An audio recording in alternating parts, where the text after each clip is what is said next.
Dogpatch. Yeah. It's time to put on makeup. Top of the morning to you, laddie. Talking earlier about how we went on our David Attenborough style safari to see the carnage of a particular St. Patrick's Day in Chicago, Illinois, on Clark Street, directly across the street from Wrigley, prime time. It was like landfill Ibiza. Insane. Just like puking, cell phone screen glass. Fight weave. Fight weave. Fucking. Broken heels. Pile of Ubers. Those like 3-foot long beer steins. Long beer flutes. Plastic bowlers. Police barricades. Dudes like quadruple parked. Girls like, wait up. There was definitely some passed out people. 10 a.m. 10 a.m. We were going for breakfast. We did 3 laps. We overshot our breakfast spot so that we could see humanity at its just most primal. 0 point. The whole postal code had a fucking IQ of like 50. It was barely functioning on a human level. What's up, bro? Any part of it. And think about being in the service industry on a day like that. Being on the other side of a counter when some dude that's dressed up like fucking Lucky Charms wants to get his 200th shot of Bailey's. You get like 100 Jaeger bombs and you tip like $20. Any tips? I bet there are people who walked out of restaurants just being like, I'm never coming back. Still have yet to encounter a scene. I've never been to Mardi Gras or Freaknik for that matter, but Yeah. I've never seen just one goal, one pursuit achieved within the first hour. Because, you know, you can get pretty bombed in an hour. I'm sure at that point there had already been like one vehicular homicide. Just on that block of Clark. Just on that block of Clark. Wasted. So I'm going to go hard pass on St. Patrick's Day celebrations. There's always anywhere. next year. There's always anywhere. next year. Anywhere.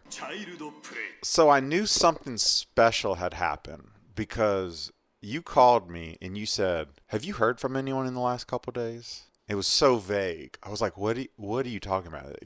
You're like, some pretty big shit just went down. Was I breathless? You were just like, have you heard, like, do you know? I don't remember, but yeah. Like, did you know California just fell off into the ocean? It was like, clearly, like, I should have known something happened because it was the biggest thing in your world at that time. So I was like, did you hear? Do you know? Have you talked to anyone the last couple of days? And you didn't know. And I didn't know. And you went on to regale me with one of the craziest record stories I've yet to hear. Indeed. And today's episode, we're going to talk about this particular pile of records, but more importantly, the person that assembled this massive pile of incredible records. A collector in New Jersey by the name of Greg Surek, rest in peace, who passed away last year. As we know, the one major generator of great records on the streets is unfortunately death, even more than being broke. Mm-hmm. You know, a lot of people collect in the dark, quietly, unbeknownst to anyone else. No Instagram page. None of that shit. No nights. None of that shit. Because they're too busy getting the things they love. And in this case, it was 45 RPM records. How would you know this guy? If he doesn't have a night and he doesn't have some ego-fied Instagram feed, how would you bump into this guy? How would you come to know this guy? From the game. Yeah. From, let's call it the industry or the hobby. Mm-hmm. From the hobby. Of loving records, collecting records, and collecting them with some purpose in mind. Yes. So I first met Greg in the probably mid to late 90s in Columbus, Ohio at the Columbus Fair, and would see him usually once, twice a year at myriad fairs across the Midwest, record fairs. And when we'll go further into talking about kind of Greg's MO, but the one thing is he was always there before you. It didn't matter. It could be your show. And he's already there and already pulled all the good records. Mm-hmm. You're like, what the fuck is this? He had this kind of like supernatural ability to just be there and get the stuff and then on to the next. And I would assume because he was there and he was getting the stuff that he was likable. He had a good relationship with dealers. He was good to work with. No. Anybody that had dealt with Greg over the years, well, ultimately a sweet guy and a nice guy if you got to know him, he was ornery. And he would hammer your ass until he got what he wanted. Did he have like a name like... The Terminator. Well, like Max Stacks of Shit? Or like No. Steve Screwman? Did No. he have like a derogatory nickname? No, not that I know of. None of our crew had a nickname for him. He was just Greg. Yeah. And Greg was The Chiseler? He definitely didn't chisel. He probably did chisel, but he was not a chiseler. There's a Yeah. difference between simply chiseling and being a chiseler. Yeah. There are many remarkable things to discuss when talking about people that dedicate every waking moment to a singular pursuit. And Greg Zurek did that for 45 RPM records. And additionally, it's easy to say, I'm just going to go collect a bunch of records. But he's only going to collect the good ones, the rare ones, the desirable ones, the ones you've never heard of that are going to fuck you up when you learn about them. And you do this over 40 years, and what's left is something that could never be repeated, for starters. Even in the internet age and, all access, could never happen because he only had this one pursuit. He wasn't into drugs. He wasn't into pussy. He wasn't into partying, having a fucking night. He went to sleep thinking about records, woke up the next day, went to wherever he thought records were, wash, rinse, repeat for his entire life. No other interests. And what I think we'll find out over the course of this episode is songs as much as records. Yeah, he knew a sound. Yeah. So a little background on Greg's collecting habits. He started collecting, as a lot of people on the Eastern Seaboard do, collecting doo-wop and 50s stuff. That would bleed into rockers and blues and stuff on Parrot and Chance and all the hardcore Chicago shits from the 50s. And where a lot of the old-timers would have stopped kind of as soul creeped in, Greg plowed through. He's like, this is the same shit. I love it, and I'm just going to get it. And it's clear, looking at this mountain of records that he left behind, that he probably got a very early, like, Northern Soul price guide, probably in the 90s, and said, I'm going to get every money record out of this book, good or bad. Because, he's not going to leave a record there that he doesn't particularly like just because he doesn't like it. He's going to grab it because he knows that somebody else is going to want it, and he's going to be able to get some shit that he does like. The nuts and bolts of this is that you got a call and someone said, do you want to come look at these records? Yeah, they wound up at a record store. We'll go into more details into the landing spot of all of his stuff. But when he died unexpectedly at 62, I believe, he was 62 years old, so he's young. I knew he didn't have any kin and he was a bit of a lone wolf. So I myself was a little bit concerned about what the destination might be with this stuff. And it kind of was in limbo for a while. And then eventually in the late summer, early fall, it wound up at a shop in New Jersey, which we'll talk about later. And the stuff was for sale. So I take it today we are going to listen to some of the top of the pops artifacts that you excavated and brought back to put in your hard-filed forever collection. Yeah, we're going to listen to stuff that I purchased, many longtime ones, things I thought I'd never owned before. Because as you'll learn as we talk further in this episode, there were very few key pieces missing from this collection. And not to like fluff your ego or anything, but you're kind of a dude who has some records. So for you to go and freak out at another collection must mean that this collector was upper echelon. Two things worked greatly in Greg's favor. A, he knew what the fuck he was doing. He had ears, and good ones, knew what was desirable, even if no one wanted it or knew what it was. But secondly, when he was doing it. He was 10 years older than me. So in 1988, this shit was free and everywhere. Yeah. So if you even had a tiny inkling of what was going on, you could just lay waste to stuff. Yeah. And if you're sophisticated and really know what you're doing, like Greg did, you could build an unbelievable collection that no amount of money could ever purchase. You can only build a collection like this through perseverance, hard work, knowledge, and dedication. That's the only way you can do it. And then linking all of those traits is time. You have to value the artifact because I'm guessing at this time you had to really love a record to pay $100 for it. Even if today it's $10,000, $100 in 1988 was is $10,000. lunacy. It was $10,000. Yeah. Particularly for something that wasn't an established rarity like some doo-wop shit or some rare Sun single or things like that. He had all that crap. But the fact that he continued into the soul era is what it made super appealing to me. And additionally, he filed by label and he had 90 boxes of the soul stuff. Additionally, it should be mentioned, he was a condition freak. Most of the stuff that was in these boxes was like the day it was made. If he could get it mint, he would get it. Attaboy. So we'll listen to some of the records that I bought during the 2 trips that I took there. I went 2 times over the course of a month. Each time I stayed for about a week. And the records I'm going to be playing do happen to be Mad Market Watch rares, but it also gives you a little understanding of just how deep Greg's shit was, because this whole collection was records of this quality. So we'll just get into it right now.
I am just terrified of that song. I did own that record, but I'm never leaving a copy of that record anywhere. Just from the title of the song, Color One Tier Black, to the name of the group. The Double O Domingos.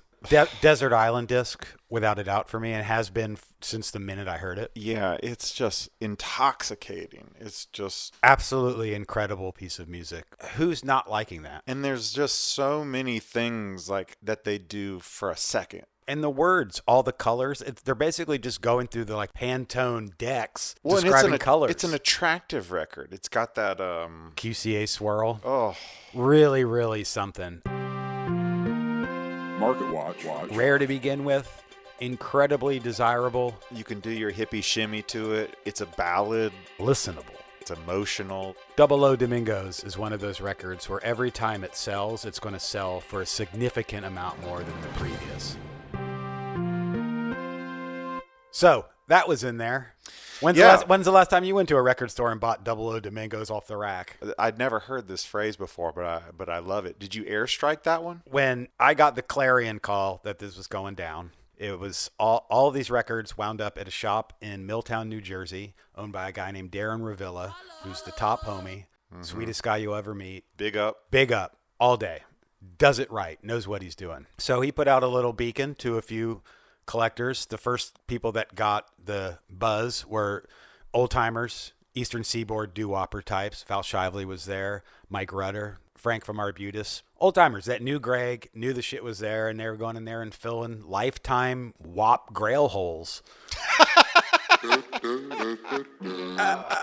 That's a not safe for work Google search. When I first arrived there, I drove there. From Chicago to Milltown. It's a bit of a hike. Stayed in Princeton with our boy Max Mahler. What's up, Max? Just Monster Energy drink and Taco Bell. Quick Princeton sidebar. You can't park on any residential streets in the town of Princeton. That's got to be an Ivy League thing because it's the same way in Boston around Harvard. Like, you can't park on the street. There's like 9 signs telling you why you can't park Like, you there. can own the house and you can't park in front of the shit. Anyway, I digress. So when I arrived for the first trip out there, I had the first hour or two by myself. It was about 9 a.m. Darren let me into the room where the stuff was. Big room. I was like, all right, let's check for this. First few things I checked for were there. And I was like, oh, really? Looked for the Double O Domingos. It was not there. I was like, Later found out that another collector who was early, Matt Weingarten, hello, Mr. Fine Wine, he had pulled it. And when he showed up later that day, I asked him, I was like, could I buy that? And out of the sweetness of his heart, he let me buy it. Even though I told him I already had it, but nonetheless, I had a destination for this motherfucker. So that was in there. And then I did some specific airstrikes where I looked for specific titles, found 99% of them, and then just started at the letter A. It was by label, alphabetical, started at letter A and go. So the first hour or so was a very humbling and powerful experience because I said this to you earlier. Imagine having to convince your mind to not be surprised by anything. Or after 3 records, I was like, oh, literally anything could be in here and it wouldn't be surprised. I could find a record that I made that I didn't know I made. Well, because I discussed with you the concept of like snow blindness. Like, you just see so many appalling records that I always worry when I'm going through volume like that I'm going to start passing on things that I actually will regret. There was so many different tiers in which you had to operate with the stuff. So I did one pass where all this clearly ridiculous shit I pulled. And by this time, about an hour or two after I'd been there by myself, the aforementioned Matt Weingarten showed up, and so did our friend Chris Carnahan. So they started to look as well. And we're sharing crazy stuff that we're pulling out of these boxes. And the vibe was amazing because it was an actual embarrassment of riches.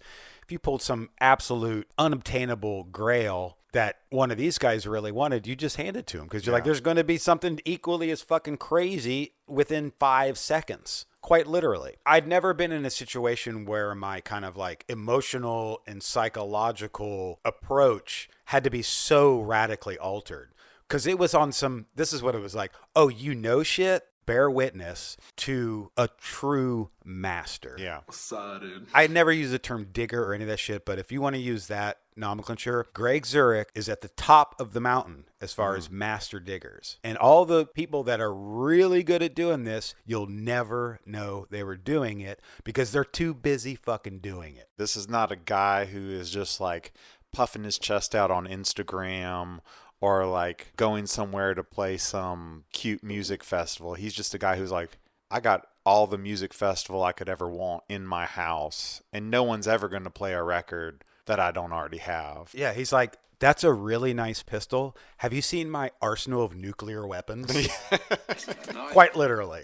So we'll keep playing shit from Greg's collection and talking about him as we go. So stuff from around where Surek lived, which was Manville, New Jersey. You know, Stone's Throw to Philly, Stone's Throw to Baltimore, Stone's Throw to New York. It's just right there. Newark, Plainfield, all of that stuff. He had all of that shit. Yeah.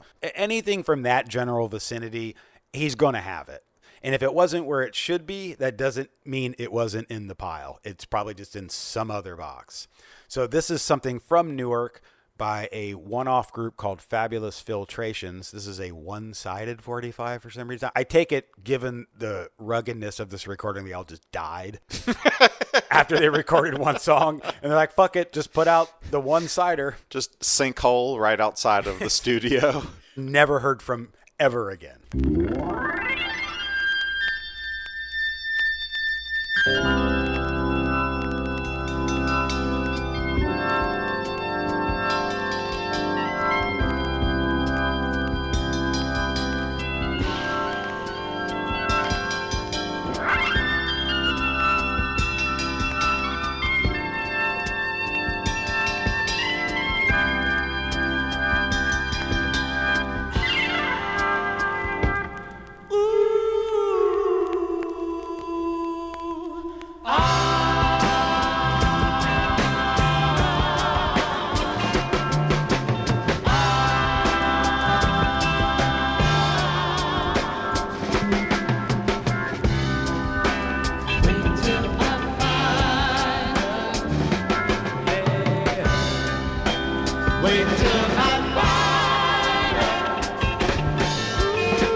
Make my eyes turn red.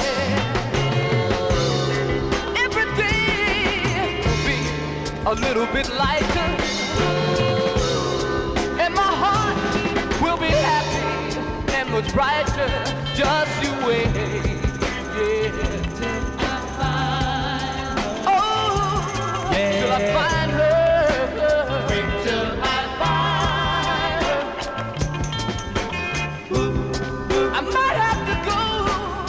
out to LA, out to San Francisco, down by the bay.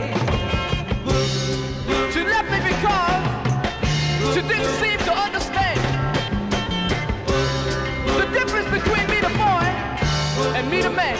But I make her understand, yeah. When I find her, wait till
thought they didn't have horns? Boys, play them something. Yeah. So, Phases of Time by Joe Jama from San Antonio. And the filtrations, they're using the Newark spelling and grammar guide. Was there anything spelled correctly on that label? Ed Townsend's name, the producer. Yeah, they got that right. One-sided, imagine. So the last fellow we were listening to was playing bass and singing? About as cold as it gets. There's a certain kind of record from San Antonio that I can just feel the heat on my skin. It's like Bikram R&B almost. Hot. Yeah. Sweaty. Like 105 degrees in the studio. That is a remarkable record. How many hundreds of trips would you have to take to Hillside before you could cumulatively have this kind of record buying experience? 50 lifetimes. Here's the thing. If you found one of the records that I bought anywhere in real life, you'd be stoked to the max. You'd be like, fuck yes, no matter what.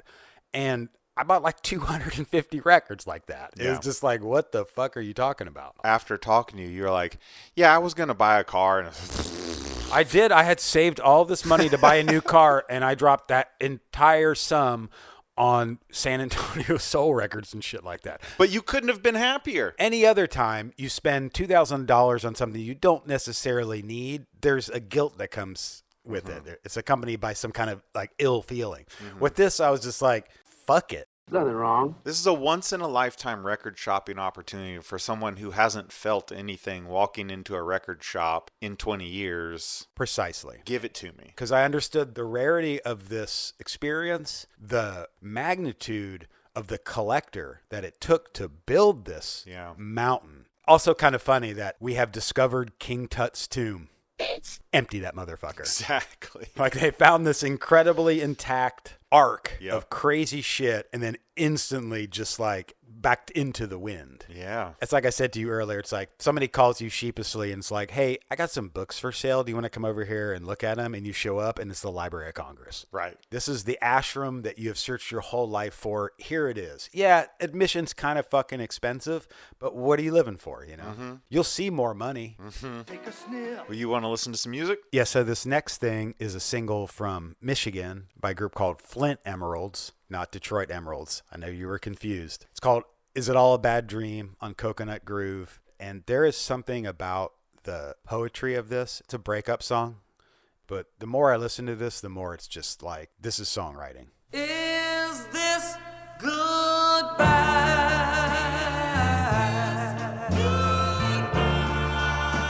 Is this the way our little story ends? I thought that you and I were lovers, but now we're shaking hands just like friends. Oh,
We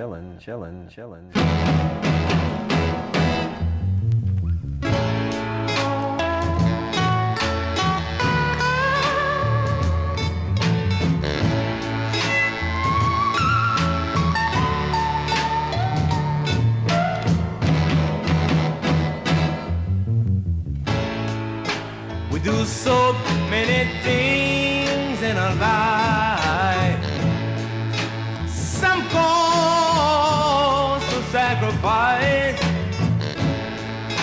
Some are wrong and some are right. Some things we have to fight, and that's why.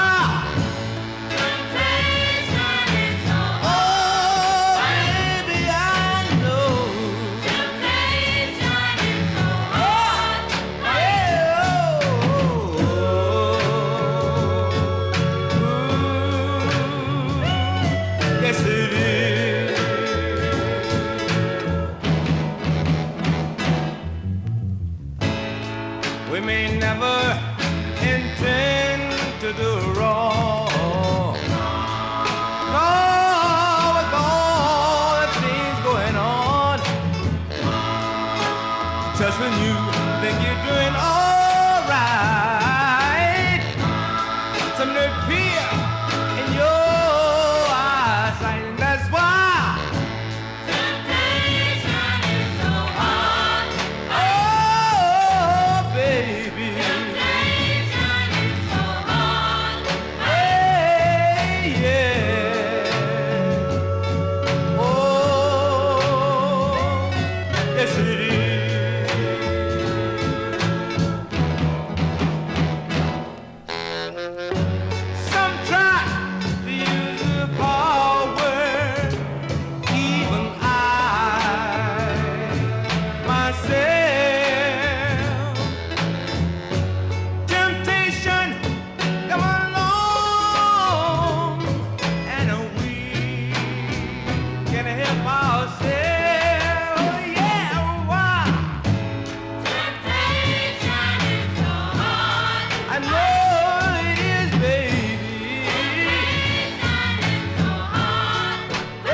So how is this priced? What kind of decisions are you having to make? That's a good question. So what we just listened to, George McGregor on Twilight, amazing. I've been digging here for a long time. I've never had it. It's out there, but I've never found it in town or anything. So something like that, I believe it was $100. Oh. Keep in mind that Darren was just faced with box after box after box after box of records that guys had pulled that needed priced. So he's chained to this computer hitting fucking captchas every 2 seconds, dying. His eyes are melting out of his face. He doesn't get an opportunity to listen to any of this incredible shit. To this day, he can't tell you which boxes have a bicycle in them. Goodbye. So you'll notice that most of these have been ballads. Mm-hmm. Which is par for the course for a collector that came out of the doo-wop era. He really liked voices and harmony. And in fact, he was part of the doo-wop revival of the 80s and 90s around New Jersey, the kind of Clifton, New Jersey stuff. And he was in a group, Craig was, called the Ecstasies. Interesting. That made several 45s. He can blow on YouTube, and I urge all of the listeners, put in the Ecstasies, Out of Sight, Out of Mind, cover of the 5 Keys. There's a YouTube video of the Ecstasy singing live at one of these doo-wop conventions, satin jacket doo-wop. Comb over doo-wop. And he tears it down. Like, he understands, not only is he innately a good singer, but he understands what this music is because he's spent so much time trafficking in it, which is really something. Because there's guys that like study art and can't make good art. But here Greg is doing this. And oh, by the way, also I can sing my ass off. One thing I keep thinking is I'm like, man, some brothers can sing. Black Dave and I were listening to this material, and we came to the conclusion that today, guys, A, can't sing, and B, don't fall in love. It's not the loneliest loneliness. It's not Ralphie Pagan, like, I'm destined to be murdered in Colombia shit. While a lot of this stuff in his collection tended towards ballads and group harmony and that rich stuff, of course he had up-tempo stuff. He had every single Northern banger ever made. Larry Clinton on Dynamo, check. Mellow Souls on Mellow, got it. Dr. Livingston, I presume. But Greg did have an up-tempo shit, so we'll listen to a couple more up-tempo shits now.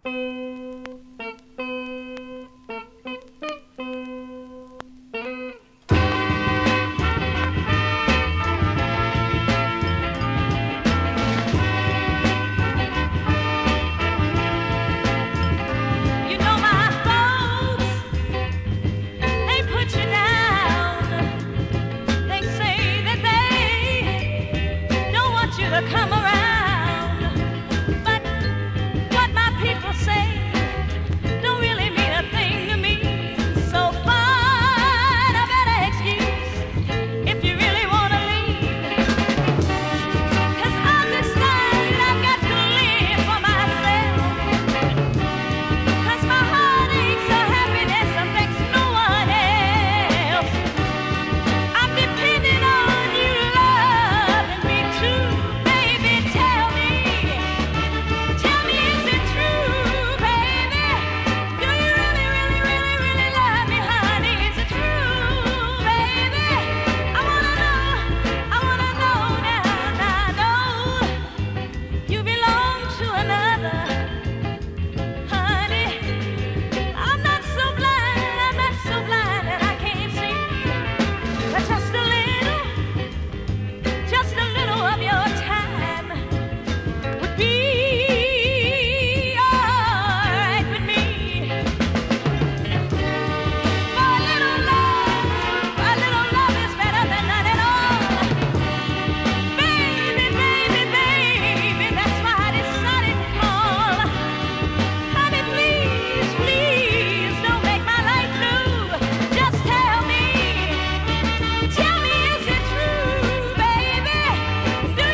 Can I be your guest?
Tell me about what we just listened to. What we just listened to was the Neurons from Philadelphia, All My Life on Neuron. Nuts. Wide appeal. Neurologically speaking, kind of fried me a little bit. That would absolutely destroy kind of every micro scene under the soul scene umbrella, even your beach guys. Because that record would be so popular and in demand with the steak taco contingency, I feel a need for a market watch. £1,000,000. So the last two records we listened to actually both have great yields in the future. The female soul track we listened to was Patty Stokes on Miradon, Always Climbing, crossover sound As Good As You Want, Get In Now or You'll Never Get In. It recently sold pretty beat to shit for close to $2,000. A bargain at any price. Neurons from Philadelphia. It hasn't sold in a dog's age, maybe a decade, and I heard that privately in England it sold for almost £8,000.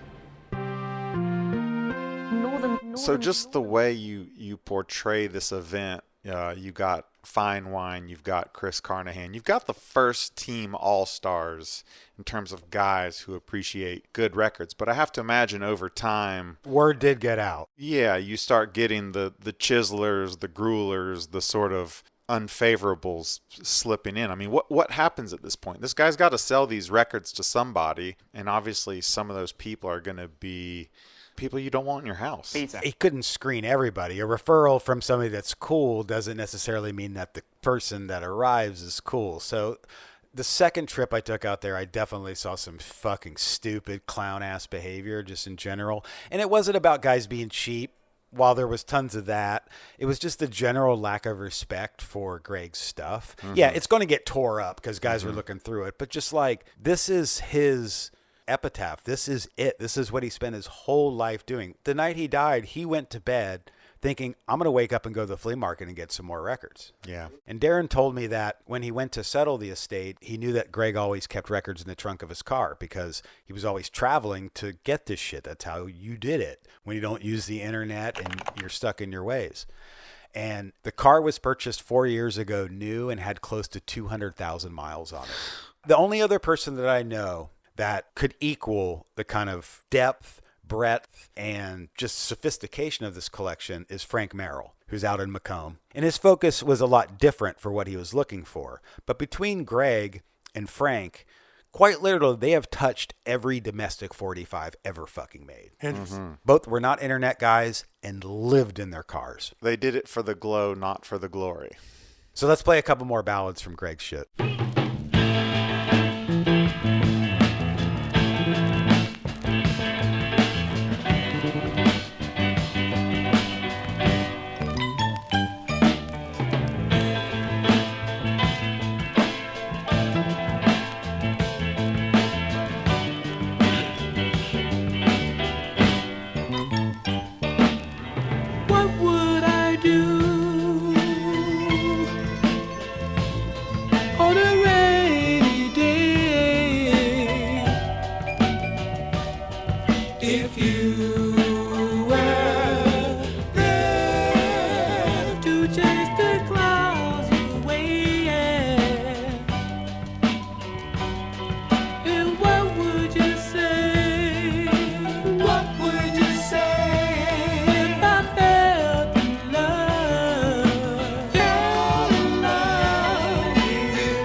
you're thinking, you think I'm just jiving you, but you see, you're everything to me.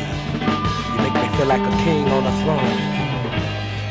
You're the only thing in my life. People want you because of the pride that it gives. I want you because I need you to live. Oh, baby, you're my pot of gold. Baby, after oh, girl, you're my pot of gold, baby. And the rain falls in. Oh, baby, I love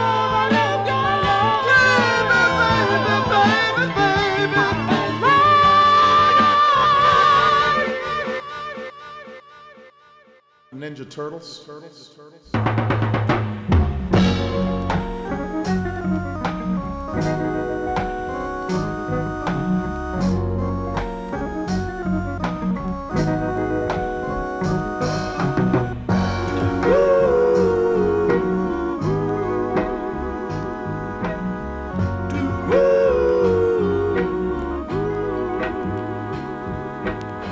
There's a girl named Gloria that's called by many, and Glory is her name. And how her name upsets the city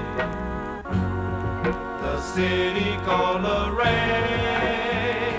Hey, Gloria, you're all that I adore. Gloria, you're what all man has been waiting for. Although you are the symbol of the great Mona Lisa, you're what I've been looking for.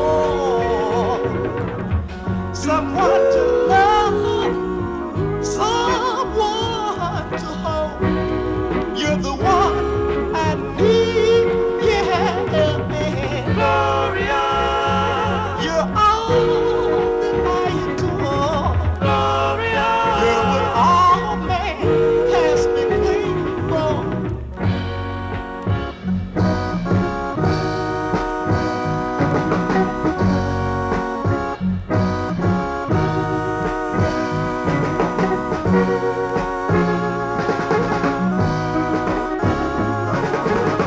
Although I'm the symbol of the great Mona Lisa, you're what I've been looking for. Someone to love, someone to hold. You're the one I need, yeah. Gloria, you're all that I adore. Gloria, you're what all man has been waiting for. Gloria, no, no, no, I never let you go. Hey, no, no, I never let you go. Hey, hey, hey, hey, hey,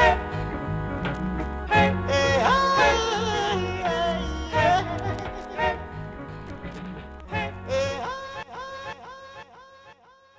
Gloria by the Young Mods on Gangland. Rest in peace, Tommy Henderson, the lead singer. The only record in the history of recorded music to mention the city of Lorain. Shout out to the city of Lorain. We had some tacos in Lorain, if I recall. Painesville. Ah, that's where it was. When we went to Suma and met Battletoad. Well, shout out to Lorain for Los Nombres and all that stuff, but that's the only thing. I mean, But they had one export, a woman named Gloria, that apparently fucked up somebody in Dayton. I mean, that's like, 100 miles away. gotta look out for them Lorain girls. Killer record. The copy that Greg had in his collection was as new, never played. I almost shit myself. I had it, but it was a definite upgrade. Probably wore a diaper in there the second time you went in. The shitting of my pants was more spiritual. The shitting of your spirits pants. Yeah, my spiritual pants got shitted, but once I was able to manage that, Yeah. then your expectations are different. Again, Greg's greatest accomplishment was only revealed after his death. So no one was able to even tell him, you built one of the most remarkable record collections that ever was. He kind of removed the ego from it because he wasn't social about it. No one had been inside of that house in 20 years. Mike Rutter, who I mentioned earlier, who has known Greg probably longer than anyone, I don't think he'd been in the house or even knew the extent of it since like the late 80s. This is like realms of the unreal, wax game, Henry Darger. Or like positive John Wayne Gacy. No, I'm not. Like you dig the house up and there's not boys' bones, but rather Double O Domingos. the L Count Executive's pot of gold. Are there other Greg Zurichs out there? There are, but again, they exist in a space that what I'll call modern record chumps don't exist in. Because, as I said earlier, they don't have time for that because they're too busy looking for the thing that's driving it all. And in this case, it's records. It's in the game. And a quick note about amazing collections being institutionalized, like, oh, I want this in a museum or whatever. That is a mausoleum. It takes it out of the ecology from which it grows. You just put it in some dark room with no access. The materials don't circulate amongst the people that truly appreciate them and sustain their popularity or pertinence over time. So in a way, Darren getting this collection, immediately putting it for sale was, to me, the best thing that possibly could have happened with these materials. I always think about the collections that go into institutions or libraries or archives, and anything that somebody receives for free that some grad student's going to enter into a database, like no one's going to care about that. No one has any obligation to monetize that, to share it. And it's really does the opposite of what I think the donors intend for it. Additionally, it's difficult to find any institution that will simply take it for free. It's a famous story, you're welcome to Google it, about an instructor at UCLA that taught music there for 100,000 years and had literally every note of jazz ever made on LP. The school told the heirs, you're going to have to give us the collection and $1 million to build the building to house this. Because ultimately it just becomes a real estate issue, particularly if it's a large collection. And it's just like, yeah. So free the records. Yeah, absolutely. Put them back where they came from, and that's in the hands of collectors. In the market watch world, that is kind of where they belong. And then they circulate, and that art continues. Guy uploads it to YouTube. 2 stoners in Chicago make a podcast about it. A doo-wop record still sounds better in hospice than it does in a box in the basement of some library. 100%. So thank you, Greg Zurich, for building this incredible pile of American art that a few of us were able to sift through and check out. The last song we'll play is from Chicago, a group called the Burgundies, a song called 'Cause I Love You, one of the coldest sweet soul records to come from this city where there's a lot of cold sweet soul. Well, I always have a good time here, but today was an especially rich privilege to share with you this music. This has been Dogpatch. I'm John Kirby. I'm Dante Carfagna. Long live Greg Zurich.